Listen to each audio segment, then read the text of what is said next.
జల విలయానికి తల్లడిల్లిన ఖమ్మం ఇప్పుడు భయం గుప్పిట్లో వణికిపోతుంది. వాతావరణ శాఖ మరోసారి రెడ్ అలర్ట్ ప్రకటించడంతో ఖమ్మం ప్రజలు గజగజలాడుతున్నారు. ముందస్తు హెచ్చరికలు పట్టించుకోని సర్కార్ ప్రజలను ఆగం చేసింది. మళ్లీ వరదొస్తే పరిస్థితి ఏంటి అనేది ప్రశ్నార్థకంగా మారింది. ఒకవైపు సహాయక చర్యలో బీఆర్ఎస్ ప్రజలకు అండగా నిలుస్తుంటే సర్కార్ మాత్రం గూండాలతో దాడులకు తెగబడుతుంది. వరదలో కొట్టుకుపోయిన తమ ఆశలు చిగురించే వెలుగు కోసం ప్రజలు ఎదురు చూస్తుంటే సర్కార్ మాత్రం ఆటలు వినోదాలకే ప్రాముఖ్యత ఇస్తుంది. ఆపదలో జనం ఉంటే సర్కార్ మాత్రం సోయి లేకుండానే వ్యవహరిస్తుంది.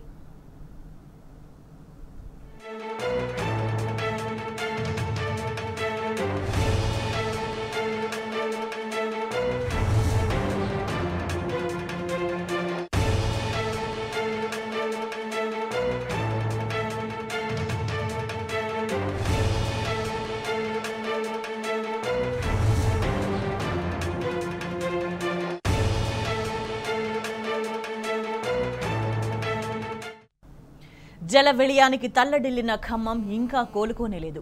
ఖమ్మంలో లోతట్టు ప్రాంతాల ప్రజల పరిస్థితి దయనీయంగా ఉంది. ఇళ్లన్నీ బురదమయంగా మారాయి. భారీ ఎత్తున ఆస్తి నష్టం సంభవించింది. కట్టుబట్టలతో రోడ్డున పడ్డ ప్రజలకు 10,000 సాయం ప్రకటించి చేతులు దులుపుకుంది రేవంత్ సర్కార్. సహాయక చర్యలు నత్తనడకన సాగుతున్నాయి. జీప్ ర్యాలీలో వచ్చి అభివాదాలు చేసిన సీఎం ప్రజల బాధలు వినలేదు. తమకు సాయం చేయకున్నా సరే కనీసం ఆపదలో భరోసా ఇస్తారని ఆశించామని ప్రజలు ఆగ్రహిస్తున్నారు.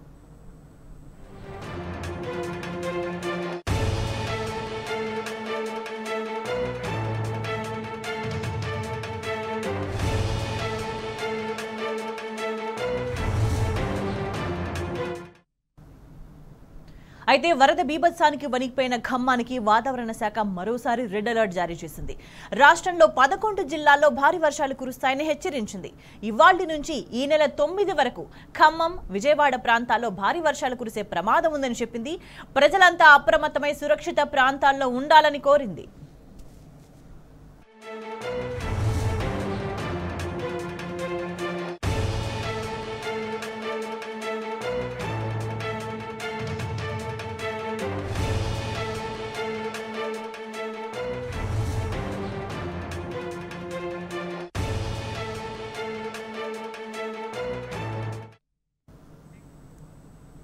ప్రకృతి విపత్తులు మన చేతుల్లో ఉండవు, కానీ ముందస్తుగా తెలిసినప్పుడు మాత్రం జాగ్రత్తగా ఉండడం మన చేతుల్లో పనే.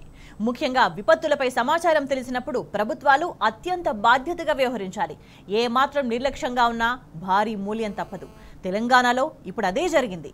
ఖమ్మం వరద విలయానికి సర్కార్ నిర్లక్ష్యమే కారణమని తేలింది. ఖమ్మం వరదలకు సంబంధించి ముందస్తుగానే రెడ్ అలర్ట్ జారీ చేసింది వాతావరణ శాఖ. కానీ సోయి లేని సర్కార్ నిమ్మకు నీరెత్తినట్టుంది. ఖమ్మం మునిగిన రోజు సీఎం రేవంత్ రెడ్డి సినిమా చూసి ఎంటర్టైన్మెంట్ మోడ్లో ఉన్నారు. పాలకుడే అలా ఉంటే ఇంకా అధికారులు ఏ విధంగా ఉంటారో ప్రత్యేకంగా చెప్పాలా? అందుకే చేతులు కాలాక ఆకులు పట్టుకున్నట్టు అంతా అయిపోయినాక నష్ట నివారణ కోసం ప్రభుత్వం విఫలయత్నం చేసింది. ప్రతిపక్ష బీఆర్ఎస్ పై నిందలేసింది. సహాయక చర్యలు చేస్తున్న బీఆర్ఎస్ పై దాడులకు తెగించింది.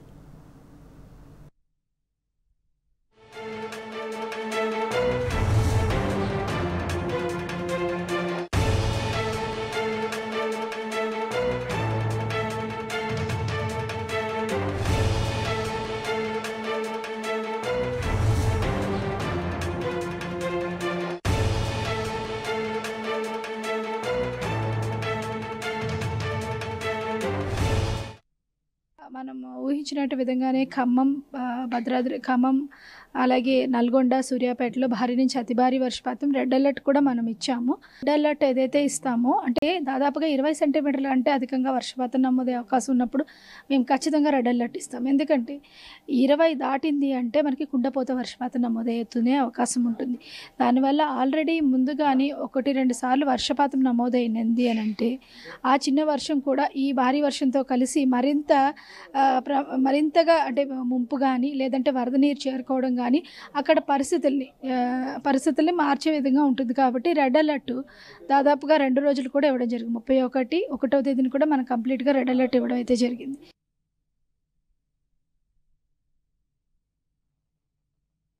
ఖమ్మం విలయానికి సర్కార్ అసమర్థతే కారణమన్నారు మాజీ మంత్రి పువ్వాడ అజయ్ కుమార్. వాతావరణ శాఖ ముందస్తుగా రెడ్ అలర్ట్ జారీ చేసిన మాట నిజం కాదా అని ప్రశ్నించారు. మరి సర్కార్ ముందస్తుగా ఏమేం చర్యలు తీసుకుందని నిలదీశారు. రేవంత్ రెడ్డి ఒక ఫెయిల్యూర్ సీఎం అని మరోసారి ఈ విపత్తు నిరూపించిందన్నారు. వచ్చిన వరదని నువ్వు అంచనా వేయలేక సాటర్డే నాడు ఈవినింగ్ 21 అడుగులండి, 21 అడుగులు ఒక ఇల్లు కూడా మునగదు. కాకపోతే ఏం చేస్తామంటే 18 అడుగుల నుంచి మేము ఆల్రెడీ ఎవిక్షన్ స్టార్ట్ చేస్తాం. ప్రజలందరినీ కూడా సురక్షిత ప్రాంతాలకు తరలిస్తాం, మైకుల్లో అనౌన్స్ చేస్తాం. రెవెన్యూ అధికారులు, ఇరిగేషన్ అధికారులు, మున్సిపల్ అధికారులు అందరూ పోతారు, పోయి వాళ్ళందరినీ కూడా ఎవిక్ట్ చేస్తారు. వాళ్ళందరికీ కూడా అది అలవాటు. ప్రతి సంవత్సరం కూడా ఒకవేళ వస్తుంటే సామాన్ టగటగటగా సర్దుకుంటారు, టీవీ ఫ్రిడ్జ్లతో సహా ట్రాక్టర్లు వేసుకొని ఆటోలు వేసుకొని వెళ్ళిపోతారు. ఒక్క కాషన్ లేదు, ఒక హెచ్చరిక లేదు, ఒక మైక్ అనౌన్స్మెంట్ లేదు. సండే మార్నింగ్కి వచ్చేటప్పుడు 9 గంటలకి 33 అడుగులకి వచ్చింది. ప్రజలందరూ హలో రామచంద్ర అనుకుంటా అన్నీ వదిలేసి పరుగులు పెట్టి ప్రాణాలు, అది కూడా పగలు 8:30-9 గంటలకు పొద్దున పూట వచ్చింది కాబట్టి బతికిపోయారు. కానీ అదే రాత్రిపూట వచ్చి ఉంటే మాత్రం కొన్ని వేల మంది ప్రాణాలు కొట్టుకుపోయి ఉండేవి. అది వదిలిపెట్టి మీరు, మీ ప్రభుత్వం, మీ రెవెన్యూ అధికారులు, మీ ఇరిగేషన్ అధికారులు, మీ ఫెయిల్యూరు అంతా వదిలిపెట్టి అసలు ప్రజల్ని మాకు చెప్పలేదనేది అక్కడ ప్రధానమైన ఆరోపణ ముందు ప్రజల నుంచి. సరే రిలీఫ్ మెజరు మీరు ఫెయిల్యూర్ అయ్యారు, దట్స్ ఎ డిఫరెంట్ ఇష్యూ. మీరు అసలు ప్రజల్ని మీరు హెచ్చరించకుండా వాళ్ళని గాలికి వదిలిపెట్టి దీని నుంచి డైవర్షన్ చేయడానికి, మీ ఫెయిల్యూర్ని డైవర్షన్ చేయడానికి ఎక్కడో చిట్చాట్. అకేషన్ ఏంటండి? ఫ్లడ్లో అకేషన్లో మేము తిరిగినాం, బురద పూసుకుంటా బురదలో తిరిగినాం. మీరు ఎట్లా తిరిగిర్రు? ఎలక్షన్లో క్యాంపెయిన్కి వచ్చినట్టు తిరిగి చిట్చాట్ పెట్టి నా మీద ఆరోపణ చేసి బట్టకాల్చి మొహం మీద వేసి వెళ్ళిపోవాలని. ఖమ్మం వరద విలయంపై తెలంగాణ తొలి సీఎం కేసీఆర్ తీవ్ర ఆవేదన వ్యక్తం చేశారు. విపత్తు గురించి కేసీఆర్ కలత చెందారన్నారు మాజీ మంత్రి హరీష్ రావు. వరద బాధితులకు అండగా నిలిచేందుకు బీఆర్ఎస్ అధినేత కేసీఆర్ పెద్ద మనసుతో ఆలోచించారన్నారు. కేసీఆర్ నిర్ణయం మేరకు బీఆర్ఎస్ పార్టీ ఎమ్మెల్యేలు, ఎంపీలు, ఎమ్మెల్సీలు 1 నెల జీతం విరాళంగా అందిస్తున్నట్లు ప్రకటించారు హరీష్ రావు. అదేవిధంగా సిద్దిపేట నుంచి రేపు లారీల్లో ఖమ్మం వరద బాధితులకు నిత్యావసర సరుకులు పంపిస్తున్నట్టు చెప్పారు హరీష్ రావు. మాజీ ముఖ్యమంత్రి కేసీఆర్ గారు కూడా నాకు ఫోన్ చేసినారు. పొద్దున్నే ఫోన్ చేసి నాకు కూడా చాలా బాధ అవుతుంది, మనం కూడా వృత్తాభక్తిగా సాయం చేద్దామని బీఆర్ఎస్ పార్టీ ఎమ్మెల్యేలు, ఎమ్మెల్సీలు, ఎంపీలు మేమందరం కూడా మా నెల జీతాన్ని కూడా ఖమ్మంకు పంపించి ఆ బాధితులకు ఆదుకోవాలని చెప్పి కేసీఆర్ గారు నిర్ణయించారు. మాజీ ముఖ్యమంత్రి కేసీఆర్ గారి నిర్ణయం మేరకు బీఆర్ఎస్ పార్టీ ఎమ్మెల్యేలం, ఎంపీలం, ఎమ్మెల్సీలం మేమందరం 1 నెల జీతాన్ని ఆ వరద బాధితుల సహాయం కోసం ఇవ్వాలని చెప్పి కూడా మేము కూడా నిర్ణయించుకున్నాం.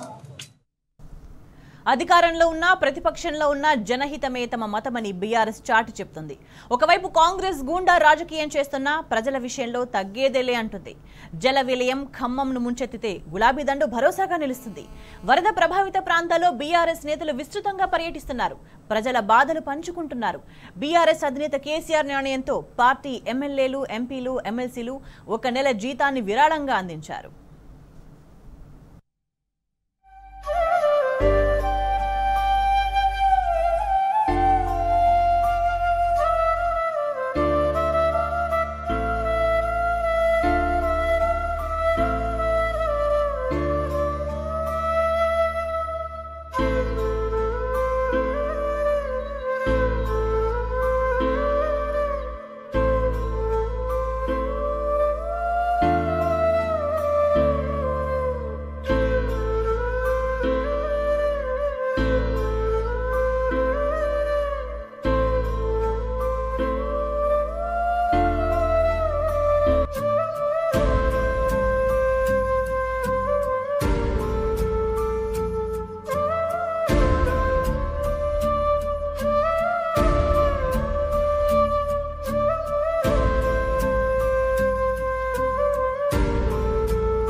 ఖమ్మం వరద బాధితులను ఆదుకునే విషయంలో కాంగ్రెస్ బెదిరింపులకు భయపడేది లేదని మాజీ మంత్రి పువ్వాడ అజయ్ కుమార్ స్పష్టం చేశారు.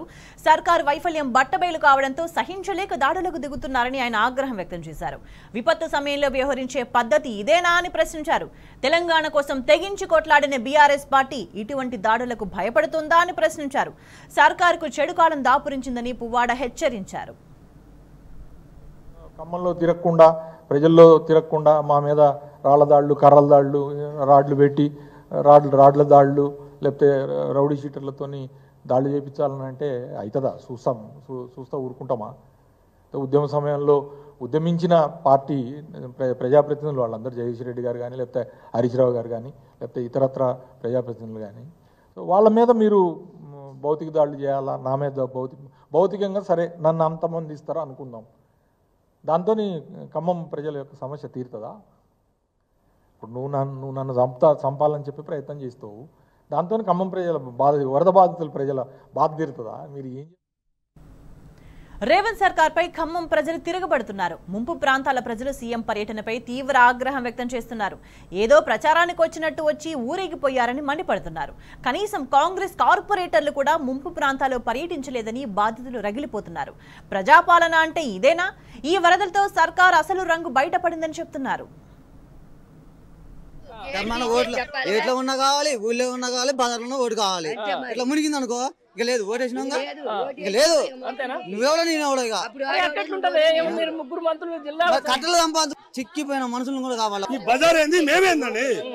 బజార్ ఏంది మేమేండి? తిన్నవా, తాగినవా, చచ్చినవా, బతికినవా, అడిగిన ఉన్నదా? పత్తలేదు, జనం లేదు, జాకీ లేదు. కనీసానికి చూడాలా? అదే రేవంత్ రెడ్డి, పొంగులేటి శ్రీనివాసరెడ్డి ఇదో ఇది ఇస్తా అది ఇస్తా అవన్నీ తిరిగాడు. ఎవరు ఇచ్చాడా? కట్టించిండా? కట్టలేదు, పాలేదు, మా నాశనం అయిపోయినాయి. బీఆర్ఎస్ సర్కార్ హయాంలో వరదలొస్తే ప్రజలు అడక్క ముందే ఆర్థిక సాయం అందించారు కేసీఆర్. నిత్యావసర సరుకులు అందించి ఆదుకున్నారు.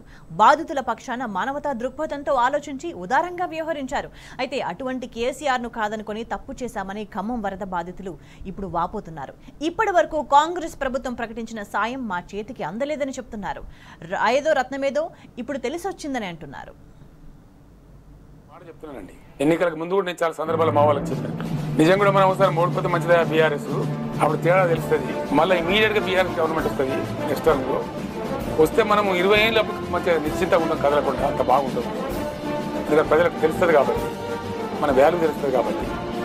అని నేనేమన్నా గాడిదే ఉంటే కదా గుర్రం విలువ తెలిసేది అన్న ఆ సందర్భం. ఉదాహరణకు నేను ఏం చెప్తున్నా అంటే, సెపరేషన్ తెలియాలంటే గుర్రం యొక్క విలువ ఎప్పుడు తెలుస్తుందండి?